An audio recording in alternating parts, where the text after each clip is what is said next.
All right. Well, hi, everybody. This is Perry Gruber, or I should say, I'm Perry Gruber, founder of Copiosis. We are going to be talking about how Copiosis affects, got a little dust mote floating around here, how Copiosis affects justice in the world. I have a couple of my team joining me today. Wonderful guys. We're going to be introducing them in a minute. And then we're also going to be taking your questions. So I want you all to give us a little bit of a break because we're starting to learn this technology for the first time. Actually, this is our second show, but we're still learning as we go. I promise we're going to get better as we get better. But in the meantime, let's go ahead and get this show started. I want to introduce the people I have with me today. I've got, let's see, is it to my left or to my right? Hard to tell. Over there, no, yeah, over there is Chris Hatton. You met him before. Chris, why don't you introduce yourself? Hi, everybody. I'm Chris Hatton. Currently, I'm working at the Michigan House of Representatives for the Republican caucus, and um, I'm very interested in how we can give more power back to the people. And I feel that Copiosis is definitely a mechanism from which a new system can be born, embedded with new values, and then permeate into reality. So that's why I'm here, and I'm hoping we can do this together. Excellent, excellent. And then over there, I've got Gheric with us. Gheric, why don't you introduce yourself?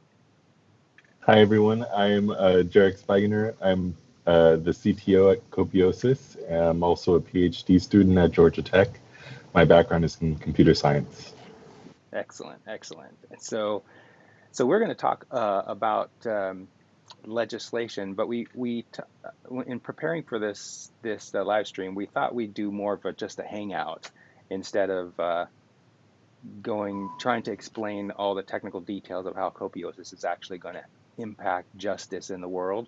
And so, to be honest, I'm not really sure how this is going to go. So let's just play with it and see how it goes. Just real quickly, if you are joining us for the first time, we'd love it if you would like our page on Facebook. You can consider joining our social group on Facebook also, uh, and also subscribing here on YouTube. And also be sure when you do that to click the bell so that you get notifications of any upcoming live streams that we're going to have. And then finally, if you are really fascinated with Copiosis and you want to see Copiosis become something bigger than what it is already, feel free to go to copiosis.com, or sorry, patreon.com/copiosis and become a patron of our work. You'll be joining a group of early evangelists who believe what we're doing is really important for the world and helping us fund the work. And if you go over to the Patreon page, you can see exactly where the money is going. All the money that we have coming in goes directly into supporting what we're doing with Copiosis to make it a reality. All right, so let's get back to the conversation. Gheric has suggested that we start with a chat about current events. So, Gheric, you want to kick that off, or shall I? Sure. Yeah, so obviously there's a lot of concern about justice right now, systemic justice, and what that means and what that would look like. A lot of people have been frustrated with the way things are. And I think there's a lot of people that are starting to realize that it doesn't have to be the way it is, that we can imagine a way to make the world better than it is. Yeah, I was looking at the way the world is right now. It's hard to believe that the world, if you have like I believe the general mentality, it's hard to believe that the world's actually getting better. Some of us are getting that the circumstances all around the world, really. I mean, we've got demonstrations going on in Hong Kong. We've got things going on here in the United States and also in Europe. And then with nationalism also spreading around the world, also in response to what's going on. One could say that the world is collapsing, that society is collapsing, but I think instead what we're seeing is a regeneration of civilization where people are beginning to ask, is this all there is? Can we do something more? And often in this kind of time frame, when people are asking those kind of questions, what we see is people rising up. And so I see this more as a rising up to change as opposed to something falling down and falling apart. What do you guys think about that? Yeah, from the legislative standpoint here, I believe we are entering a window of opportunity for some real substantial change. This reaction to the recent brutality headlines have been quite an outpouring of support for change, and legislators themselves are starting to talk more about how that change can take place. There have been some pretty radical suggestions, including here in Michigan, where our House of Representatives voted not to abolish all local police departments, but 30% of our representatives did. So that's saying that you'd get rid of the local police departments, and then there would just be county sheriff and state police. But on another track, this defund the police movement has led to some changes in some major metropolitan areas that have defunded some of their programs, and largely not put that money back into the system, but cut it from the budget altogether. So it's a mixed bag on what the results will be, but in general, a large portion of the population has said reform is needed, but is defunding the way to do it? Not sure. So they're trying to see. There's been a lot of conversation about incorporating technologies that are in development and that could be less invasive or deadly, that could be used by cops, including more transparent measures, body cams that cannot be turned off, and all this kind of law change. But that's it's interpretable. But there's always going to be something on the headlines that'll ignite some passion, and I think that's inherent in our culture and our way of life. So Yeah, I personally feel like a lot of the conversation around what's happening is focused on some specific things like police brutality or I guess that's the main focus, but I think it's also about so much more than that. It's about I think justice is about power and those who have it and those who don't have it. And I think that the people who feel like they have no power and they've tried to work within the system in order to get more power, but it hasn't worked. People say, go vote, or this is not the right way to create change. Do it this way. And people are like, well, we've tried it this way and it doesn't work, and so they just get frustrated. So I guess I wonder, what is it that justice actually looks like, and what encompasses it? Is it just about police brutality? Is it about poverty?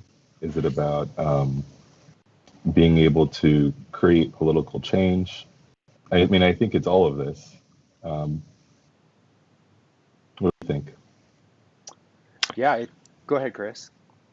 Oh, I was going to say, I think our justice system as a whole is a compilation of previous justice systems plus some new concepts that were put together during the birth of our nation that gave us particular rights that should be present in any kind of law case. But when we strictly depend on government to provide some of these things for us, I would argue it's that dependency on government that got us to where we are in the first place, because we're fighting for law changes or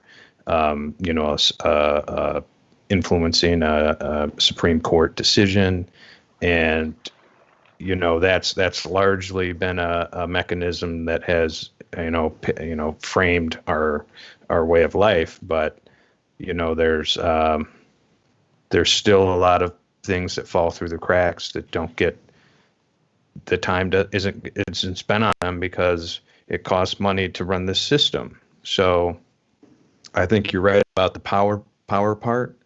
I think that law is inherently political, not just because it's part of our government, but because you can elect judges and or elected officials can appoint judges. So then it comes down to campaign finance, and that in general is a measure to disenfranchise those that can't contribute. So it's a systemic issue, and this, poverty, racism, prejudice, any of the phobias or isms, they are embedded in all of the institutions that exist right now. So it's not about changing those institutions. It's about building new systems. That's my argument. So when we're talking about building new systems and the challenge of all the things that you just mentioned, I mean, it seems as though all of those isms, all of those perspectives, that when they come together and clash, then it seems like that creates the need to have some sort of justice system, a system that orders all of those things so that people can get along. How do you guys see how this new system that we're proposing would address that kind of thing? Sorry, I've got dust motes flying around my face here. Gheric, you want to start with an answer to that? Why don't you give a little bit of background on this system? Sure. So in Copiosis, essentially, all necessities are provided to everyone at no cost. And one of the challenges that people have with that statement is that they can't figure out how you can provide things at no cost. And what no cost means is no cost to anyone else. The cost is actually being borne by the system. So cost, the analog, or not the analog, but the follow-on to cost is payment. So instead of people paying for their necessities, what happens is the system itself pays for the production of necessities through the software and the algorithm. So producers that are making things, they receive NBR, which comes from nowhere, in return for their productive output, which enables everyone who is receiving that output to not have to pay for those things. So if your food, your clothing, your shelter, your education, and your healthcare are all provided at no cost to you, where is there's a little technical glitch there. Where is you guys can't see it because you're not on the production side, but the YouTube subscription thing just popped up uninvited. So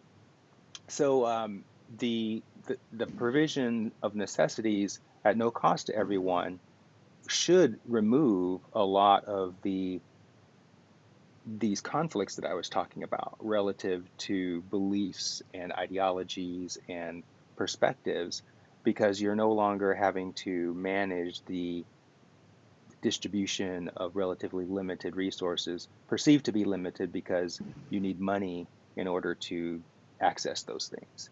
So if everyone is getting those things at no cost and the distribution is being managed pretty much by the people who produce those things, I would imagine you wouldn't see as much need for justice per se, this management of the ideologies and the differences between people that Chris was talking about a few minutes ago. And so people could live not in like a utopian harmony, but with less strife because everyone's getting their basic needs met at the very basic. And then on top of that, those things that we want to consume that are beyond basic necessities, what we call luxuries in Copiosis, are available to anyone who produces net benefit. But net benefit can be produced as simple, pretty much through any action that a human being might take to benefit another human being or the planet. So generating an income stream in Copiosis is much easier than in something like capitalism, where relatively very few actions that are taken on the part of human beings are valued to the degree that they generate income. So that's how I see potentially as Copiosis addressing, in a general sense, this whole idea of justice. But I don't think that means that justice is 100% eliminated, because you're still going to have people being stupid, or people just Yeah, being passionate, or people being responding to their own base desires that are amygdala based desires, the fight or flight or the caveman type reactions that we have as human beings. That's I kind of what I definitely see. think there will be less of that if we take away the things that make people, or we take away the situations, the potential for the situations that make people feel desperate or like they're being controlled or forced. And I think there's a lot of that today where we withhold necessities, food, housing, shelter, etc., from people unless they're able to do something that can allow them to earn money. So I think that is a big part of a foundation for justice, is empowering individuals to be free, to not be under the control of someone else. Yeah, and So go ahead, Chris. Yeah. sorry, yeah, I'd definitely agree with what both of you guys are saying. I think the notion that once in Copiosis and necessities are provided for free at no cost means to me that you're lifting that societal pressure which used to put you in a spot where you needed to depend on yourself and or others, family, community, friends, etc., government to survive. And once those pressures are lifted, you know, I'd argue that even the scarcity mindset starts to lift, because we don't have anybody with an abundance economics mindset, and that means that you don't have to do supply and demand economics in accordance with your individual budget. You plan your future based off of how you can obtain more NBV and NBR. And by doing that, you're inherently changing the way you think and changing the way you act, which means that more good is going to be spread throughout the world. And then once we teach our young people this, it's only a matter of time before that pool grows, exponentially large and eventually, spreads throughout the entire world. But I'd also say, in regards to justice, that technology and part of the Copiosis process is creating radical transparency, because the verification mechanism of that actual action is subject to what we call the observer theory, where if someone knows that they're being observed, their behaviors change. So some people might figure out how to be more sneaky, but most of the time people are going to be like, all right, I want them to recognize the good I'm doing, so I'm gonna be sure to be open and loud about it. So Well, that's kind of my. it's funny because this idea of transparency, radical transparency is really interesting, and I should say that Copiosis isn't the only one who has a lock or has an idea of freeing people through the provisions of things we call it at no cost. They might call it free, and thereby eliminating a lot of the challenges that cause crime. So there's that. A lot of organizations with innovations in this space that we're operating in have the same outcome planned as a result of their idea. So we're not the only ones that have that. But what I think is really interesting, Chris, is what you said there about this radical transparency. There's a there's a concern on the part of human individuals that being under surveillance all the time I'm using that word word intentionally. Being under surveillance all the time is an invasion of my privacy. But at the same time, Chris, you're right. It's like when you're observed, you act different. You act different. And so the question is that is the invasion of privacy, and we are still talking about justice here, is the invasion of privacy worth or a fair price to pay in order to get that monitored behavior change that you're talking about? What do you guys think? So, I think yeah, go ahead, Jared. I was going to say part of this is understanding that this erosion of privacy is not necessarily something that we're trying to do. It's just something that we're acknowledging as inevitable and as existing, and we're allowing that to be something that can transform society for the better. Because if you think about it, with the trajectory that we're on with technology, it's not going to be too much longer until whenever you're out in public walking around, there's a good chance that that person jogging down the street is wearing a GoPro or something like that, right? Either on their shirt, or maybe they're wearing fancy new glasses that have a little camera built in that records everything they see. And it could be just for their own personal, safety, right? Doesn't have to be anything nefarious, not like this government kind of watching everything, but more like everyone is watching everything. And so I think, and this has a huge impact on justice even today, right? A lot of the kind of police brutality that we're seeing, this is nothing new. At least if you were to ask the people that have been talking about this for years, they've been saying this is an issue for decades, and only now that we live in an age where anybody walking down the street, they see something wrong, they pull out their phone, they start recording. Now there's evidence that, oh, this is actually happening, this is real. And I think we'll see more and more of that, only because the barrier there was taking the phone out of your pocket and hitting a button. But when you eliminate that barrier, when you're walking around with a camera and you can just go like this and start recording, or even later on, it's just always on. It's just always recording because you have your own personal live stream that you're saving for your own reasons, right? I mean, it's whether it's safety, whether it's just your own account of events. If somebody accuses you of doing something, you want to be able to say, well, no, I wasn't doing that, and here's my proof. Here you go. That was my evidence of what I was doing at that moment in time. This is my perspective, for anybody to see and investigate, right? I think that kind of stuff is just going to unfold naturally. And I think rather than being worried about the lack of privacy, I think we should just realize that this is kind of inevitable and that it's not necessarily a bad thing. It can make the world a better place. Well said. So let me just take a quick moment, since we're at 23 past the hour, to say this is the Copiosis live stream. We're talking about justice. If you are interested in finding out more about Copiosis, maybe this is your first time coming here, please feel free to go to copiosis.com. We've got a killer website with all kinds of information for you that's improving all the time. Also, we invite you to like our page on Facebook, because that helps us with our outbound outreach to reach more people and let them know about this fantastic innovation.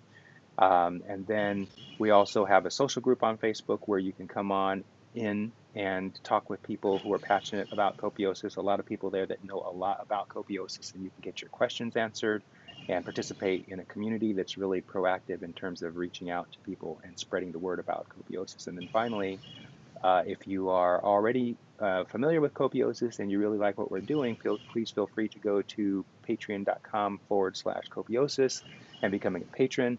All the money that we collect from our patrons goes directly towards supporting the advancement of this work. And then also, we have a chat functionality here. So if you have any questions you want to ask either myself or Gheric or Chris, please feel free to make a comment on the YouTube channel, and we'll get your comment and put it on the show here, and then we'll talk about it. So going back to the conversation. So yeah, this is what you said there, Gheric, is really profound relative to what's going on. And there's, what do you and I'm not just speaking to you when I ask this question, what do you think is the resistance all about that people have about being basically on camera all the time? Because eventually that's where we're ending up, Yeah. right? We're going to be in our own Well, reality shows. I think we do live in a world right now that is traditionally or historically been pretty judgmental. And I think that it's possible that we'll go through a time where, as this kind of radical transparency increases, um, you know, people will get in trouble for the things they say. And, I think we see that happening. People are looking, with more and more as the past is recorded. You see cases where people will go back, 10 years and pull something someone said and bring that into light, and then they get fired over that. I think we're going to see probably an increase in that for a while, but at some point, I think something has to give way because, when everybody's business is out there, we can't just fire. For everything. At some point, we have to learn how to be more forgiving, and more tolerant of one another's mistakes, not tolerant of one another's injustices, but just understanding that, we're human and we make mistakes and we learn and we grow. Good point. Good point. And you're right. We have been, and we continue to be very judgmental. A lot of our decisions are based on kind of knee-jerk reactions to what we're observing, as opposed to kind of a rational thought-through process. And what you're talking about certainly requires more of the latter, I think. With regard to justice, there's, so we had talking to the audience here, we had talked about prior to having this show, we talked about the possibility of going into extreme detail about how Copiosis adjusts the justice system. But rather than doing that, we thought it would be more entertaining and more informative to have a conversation more generally about justice. But there's this, going back to what Chris was saying about I don't want to put words in your mouth, Chris. So these are my words: the disbandment of local police offices and the create the reliance on departments like sheriff departments. It's my experience is, and this is my personal observation, I'm not saying that this is based in fact at all, is that the sheriff departments are often some of the worst offenders. Um, in Copiosis, the idea of a police officer gets transformed into a peace officer, where the net benefit calculation is going to measure the acts that a police officer takes, and then based on our algorithm, he or she or they will get rewarded for that act, presuming that the act that they take is net beneficial. So just looking arbitrarily at a police stop, I imagine that if a police officer de-escalates a situation, as opposed to obviously escalating a situation, they would get rewarded. And I'm just speculating here. But at the same time, there are circumstances where a police officer can't de-escalate a situation. I've seen on YouTube where a police officer is walking up on a routine traffic stop, and the person in the car jumps out and starts shooting at the police officer. What do you do in that kind of situation relative to net benefit? I think the net benefit calculus might then shift from one of protecting that individual to the protection of the police, the sheriff, the sheriff who's getting shot at right now. What do you guys think? So yeah, I think that's an important piece of the justice equation here. Um, so I just want to backtrack a little bit and go into the privacy part. I think that radical transparency is really underestimated because right now we already have satellites that are imaging every square meter. Soon we're going to have drones that are imaging every square inch. There's going to be autonomous electric vehicles that have LiDAR and cameras on every angle, getting the streetscape. We already have CCTV. We already have indoor surveillance. The government has already set up the surveillance state, which is a quote, but that we spent a lot of money on that in the early 2000s. So, and then even our devices, like we have Alexa, Alexa is a device that listens to what you're saying, so it can sell you better items. But what's also happening is some of those recordings are being archived. So I'd argue that even our devices are listening to us right now and archiving it. So it's about, if you believe that you have privacy and you're engaging with all this technology, that's a myth. Some people that know what's going on just avoid all the technology altogether.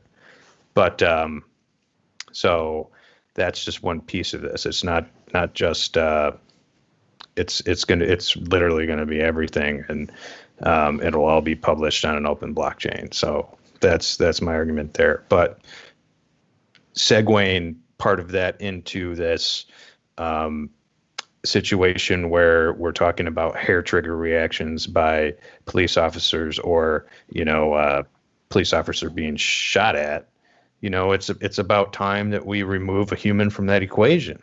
Who's to say that a drone can't handle that?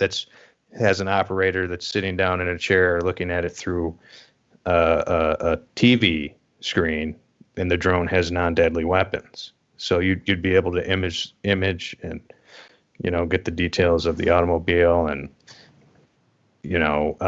eventually I believe that robotics and drones will be able to tie up somebody, if they're. Well, this is interesting, Chris. And Gheric, please feel free to jump in here since you're the technical guy. It sounds like what you're suggesting is, and I really love the idea of taking human out of it. You don't even need a traffic stop anymore. You can have a drone monitoring vehicles, and if a vehicle has a light out, rather than pulling the person over and saying, "Hey, you got a light out on your car," you just send the guy a ticket and say, "Pay this ticket because your light's out because the drone saw that your light's not working." Is that what you're saying? I'll just real quick before Gheric comes in, I'll say autonomous and electric vehicles are going to kill the traffic stop, period. So yes, and that anybody who's not using an electric autonomous vehicle, it will be automated ticketing. Yes. Well, I also wanted to say that I think a lot of the solution goes beyond policing in general, which is I think this is part of what we're starting to see is people are looking for solutions beyond policing. And I think that's definitely the case. And for example, it's possible to design architectures, like buildings and places, locations in such a way that it reduces crime in those locations. I have a friend at Georgia Tech whose research is in this area. And so apparently it's just the design of where the windows are when you're walking down a street, the openness of the space, how it feels, that has an impact on the amount of crime in that area. Even just the feeling of the potential for being watched has an impact on the crime. Not even, you don't even have to be watched. It's just the feeling that you could be watched. So this that goes kind back, of thing. Yeah, this goes back to what Chris was saying about the behavior change as a result of being perceived that you're being watched. And I just find that just such a benefit. It just kind of blows my mind that we're so resistant to it. And part of it might be the puritanical nature of our society, like you were saying, the judgmental nature, Gheric, of our society, and the fact that so many of us in our bedrooms or in our personal lives are judging ourselves to be perverts or deviants or something because of what we're doing, and we think we're the only ones doing it, and so we're being so self-critical, when in reality most of people are doing the same things that we're doing in our private lives. And so the judgment is really like a false judgment. And so when you're out in society, you're afraid that your stuff's going to be divulged somehow. And so if there's surveillance all over the place, it's going to be others are going to find out that you're just like them, but you don't know that you're just like them. And so you're afraid that if they find out, the poo-poo is going to hit the fan, And kind of thing. I think that's kind of the path. That's the path that leads to a more just world, is when we start to realize that other people have flaws too, that we're not the only ones with flaws. Or if you don't want to think of it as a flaw, it's just differences, right? Like we all have differences, we all have preferences, and somebody else's preferences is not necessarily going to be your preferences, and that's okay, right? We can become tolerant of one another's differences without judging negatively those differences. Good points. Good points. So we got a question or a comment at least coming in from the comment section. It's TC. Hi TC, how's it going? TC's comment is just putting it on the screen here. Talk about self-sovereign identification and being in control of your personal data through blockchain and using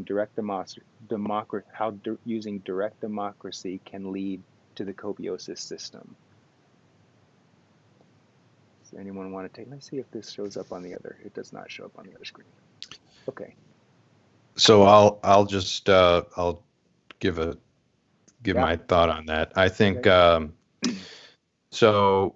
When people think about digital ID now, they're all like, "Oh no, it's going to come from a centralized entity that's going to chip me, and I'm not going to let anything like that ever happen because, whatever reason."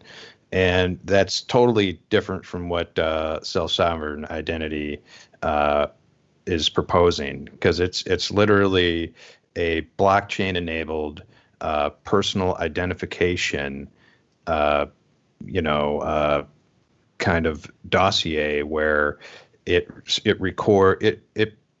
acts as a multi-tool. So it can be your driver's license, it can be your passport, it can be your transcript, it can show any certifications that you've gotten automatically, and it can communicate with all different institutions that are participating.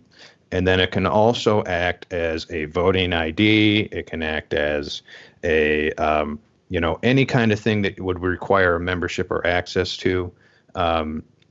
It would be in one spot, and you wouldn't be holding a card, and it wouldn't be a piece of paper. It would just read your biometrics, some sort of combination of multiple biometrics that would make it, more hard for wrongdoers to take advantage of.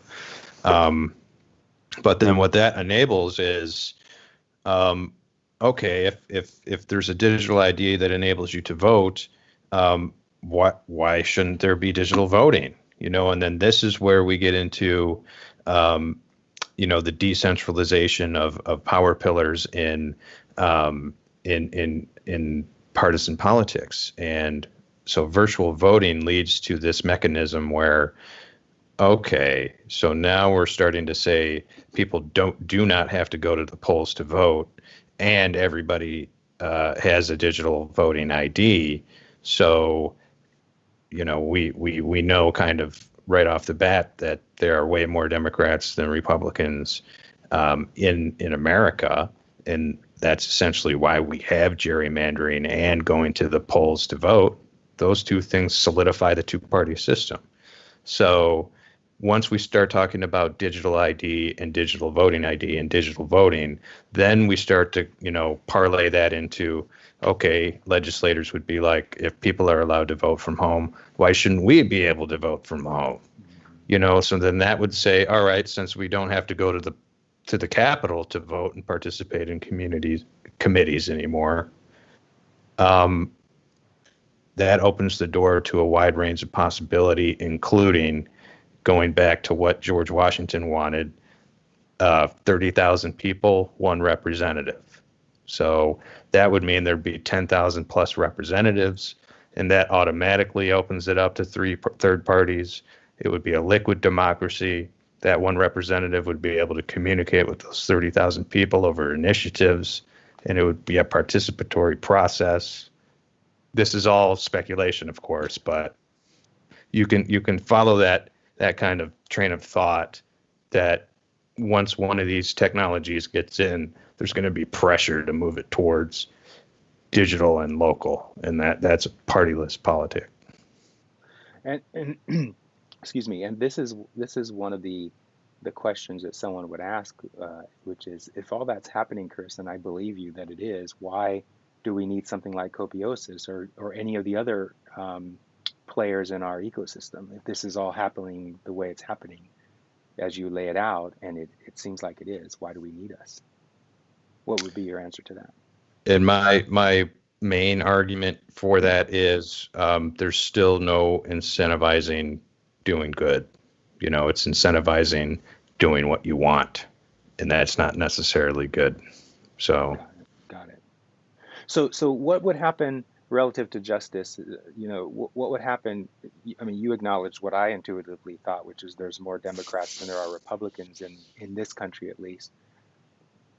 What happens in your mind to Republicans if we go to this massively decentralized process of governance where ultimately we're down to a whole bunch of representatives, and then after that we probably move even further down where each person is self-sovereign, identifying and representing through a really diverse or diversified decentralized democratic system?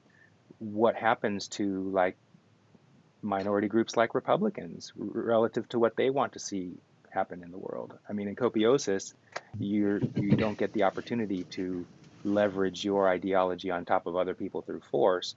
What do you see as the intermediary there, Chris? so it's what I'm suggesting is definitely radical change. So it's not like they would disappear. It's what I'm saying is opening the door to third parties is going to say, all right, let's see if following can start in multiple directions instead of just two. So it's like um, we'll still be electing Democrats and Republicans, but we'll also be electing money-free party candidates, Green Party candidates. The Uh, Yang Gang. yeah, uh, the party, the rock and roll party. There's The all kinds birthday of party.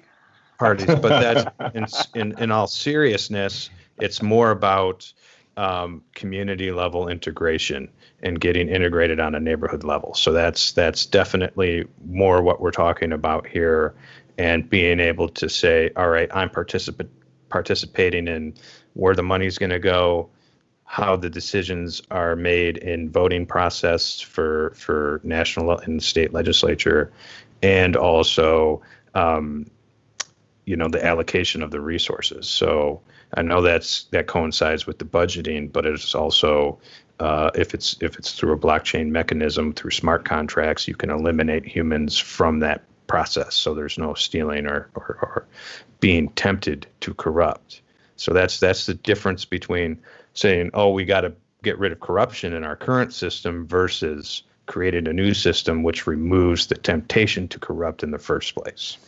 Well, see, and that ties right directly into the topic of our conversation about justice, because if you can do that, then even high-level crime starts to go away also, and so or I should say, organizational type crimes go away, and so you're from top to bottom. This whole combination, it seems to me so counterintuitive that surveillance essentially and the ability to connect people to their specific decisions through like a blockchain, all of this kind of clear transparency produces a better society than having things happening in private.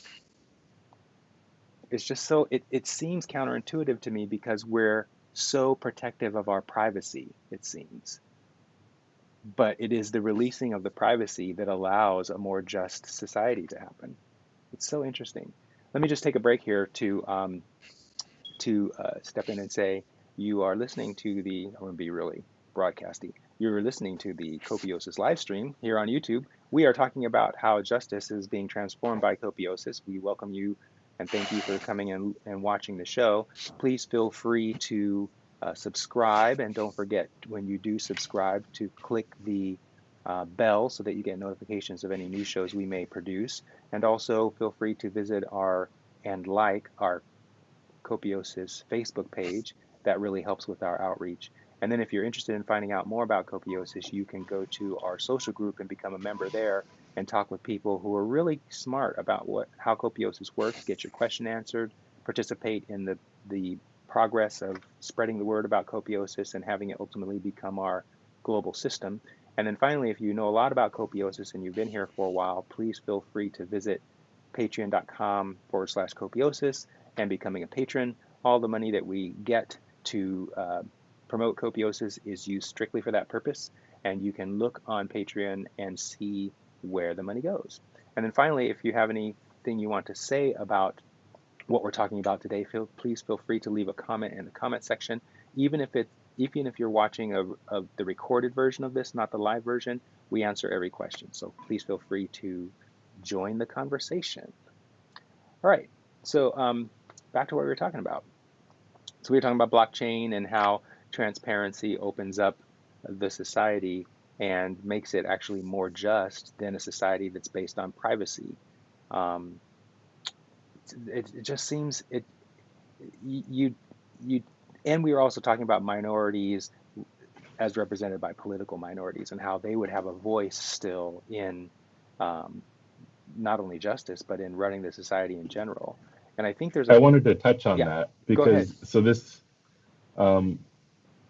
I think there's a lot of wisdom in kind of, oftentimes when you talk to a conservative and you talk about democracy, they'll counter you with, well, no, we don't live in a democracy, we live in a republic.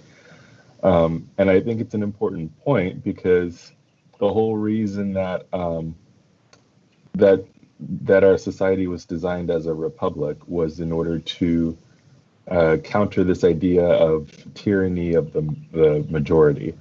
And in some sense, we can see the frustration that's happening right now in America with Black Lives Matter and these protests are related to that same idea. When you have a minority that's saying something is wrong, this is there needs to be change, and the majority does not recognize the concerns of the minority, justice doesn't happen because it doesn't matter how much that minority votes. If the majority doesn't vote with the minority, change doesn't happen.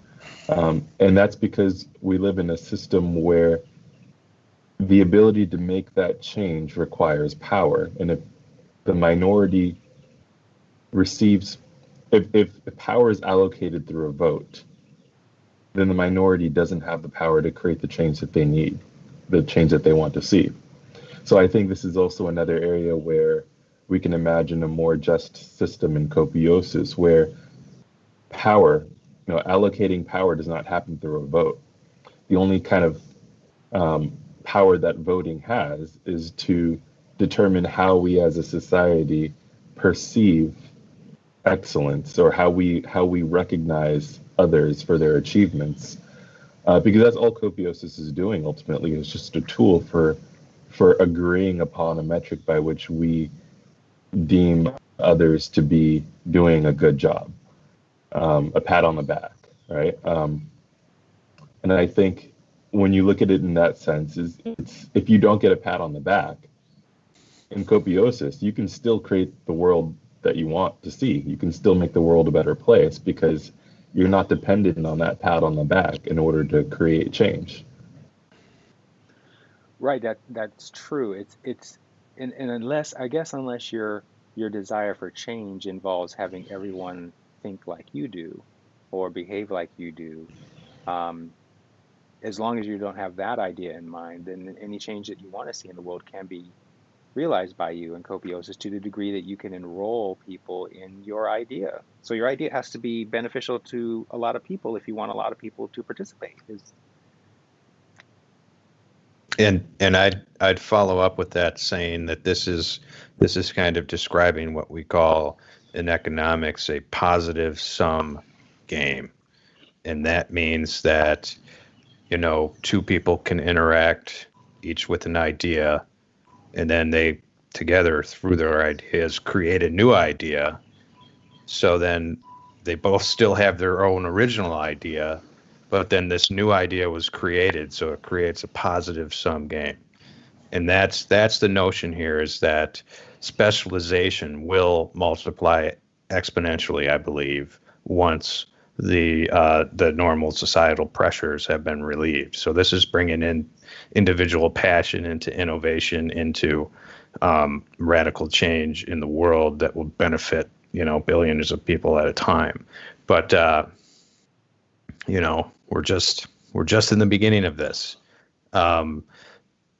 We would hope that everybody in the world had access to the internet so we could communicate with all of them. So every single culture, and we're not there yet. We're about halfway there. So, yep, go ahead. Chris, I was wondering if you could give an example of that in the ideological space. So this positive sum game, I really like the idea, but how would it play out? Like if you've got a individual who believes Black Lives Matter, and then another individual who believes all lives matter. So where do you see the positive sum game come in there in that example, if you could please, or if you can't come up with another example, please. So when you're passionate about making change for whatever you're thinking about, I would argue that you could meet with anybody else with any other idea and create a new innovation.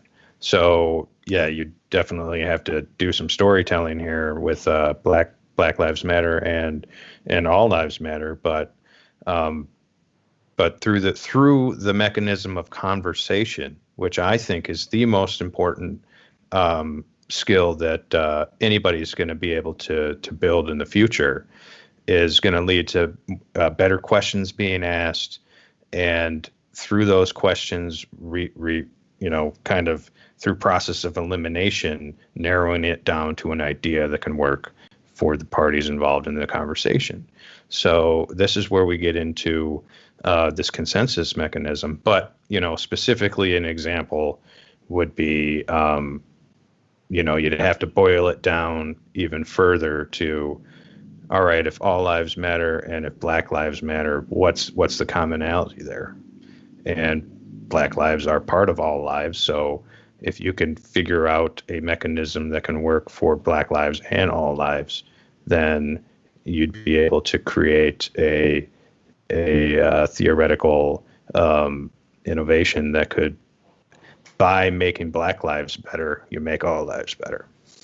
That I feel like I kind of put you on the spot, and so that was a really good response. Thank you for walking through that. That was most excellent. And you're absolutely right. I mean, communication is the bottom line of it all, and in Copiosis, that's going to be the bottom driver of everything, because there's no longer the ability for, just as an example, for a boss who's bad at communication to just say, shut up and do what I'm saying. Or you want your job, you want to keep your job, instead of doing that, they're going to have to negotiate as a conversation, because if the person doesn't like what the boss is doing, there's no reason why that person has to stay there. Right. And I think part of our main goal here is participation alone. People who participate in Copiosis and earn net benefit are going to make everybody else better off that's participating in Copiosis. So that's the goal here, is participation alone should make everybody else better off.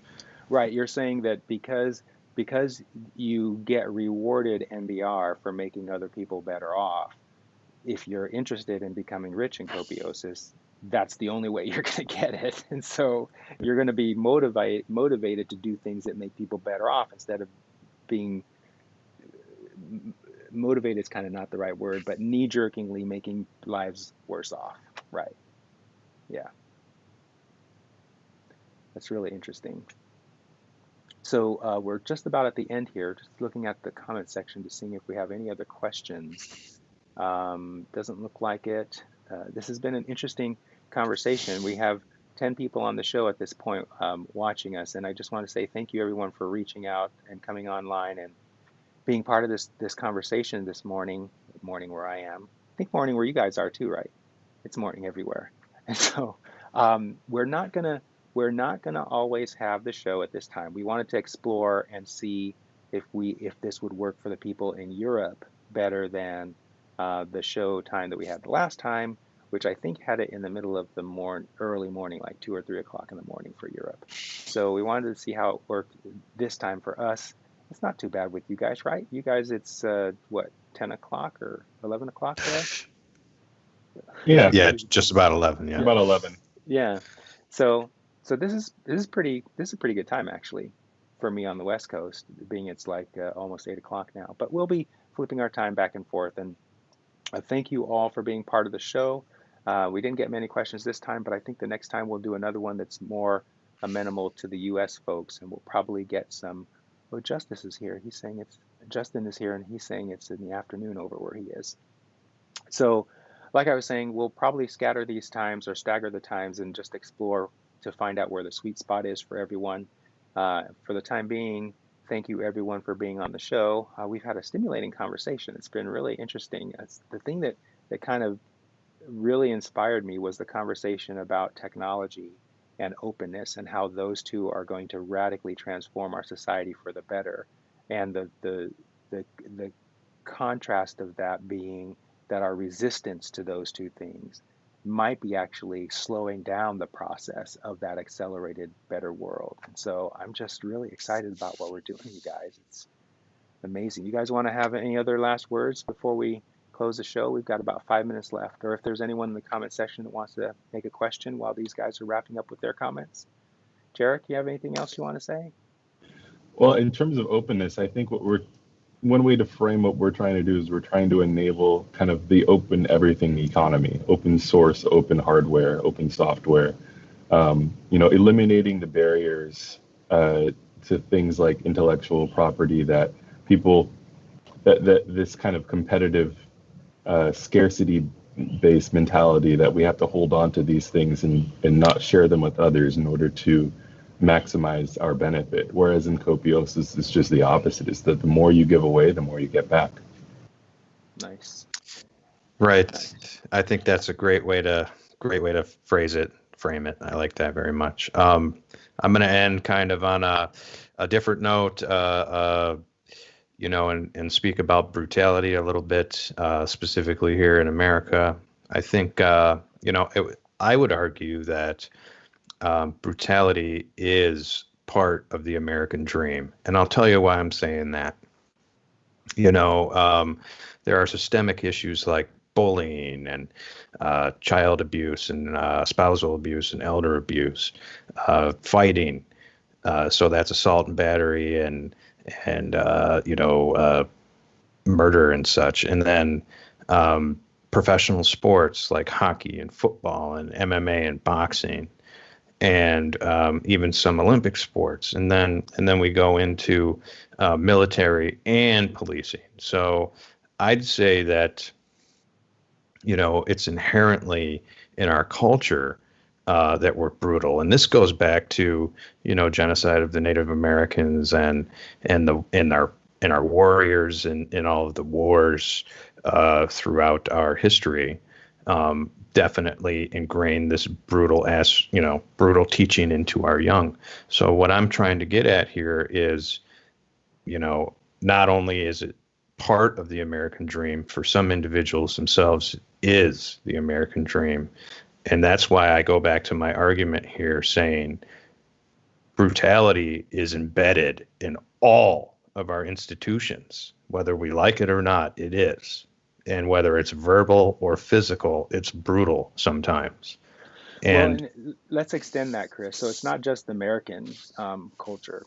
I mean, in Asian cultures, they have Muay Thai, they have martial arts, they have all kinds of, and even competitive sports. And even in Greece, in the early days of humanity, there was competitions and wrestling and things like that. So sure, it's for me personally, it's hard to accept, but I have to agree. It is there. What do you think, Gheric?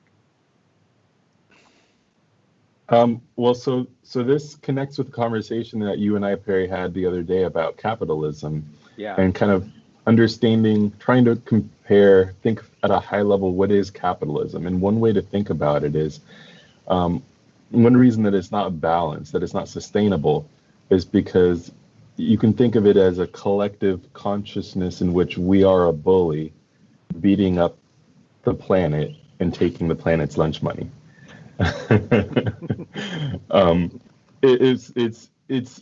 So it's almost like, depending on where you are, which part of the bully's body you're in, right? It's like the left hand doesn't always know what the right hand is doing. So if you're in the left hand and you're the one benefiting from that bullying, you're getting the lunch money, you're like, wow, life is great. Look at all this good stuff that capitalism is getting me. I don't see any suffering over here because it's far away from me. And that's what capitalism has allowed us to do, is it's decoupled us from the harm that we're creating by allowing us only to experience the benefit, because money creates that detachment. right? We can benefit from something that we've created harm in indirectly.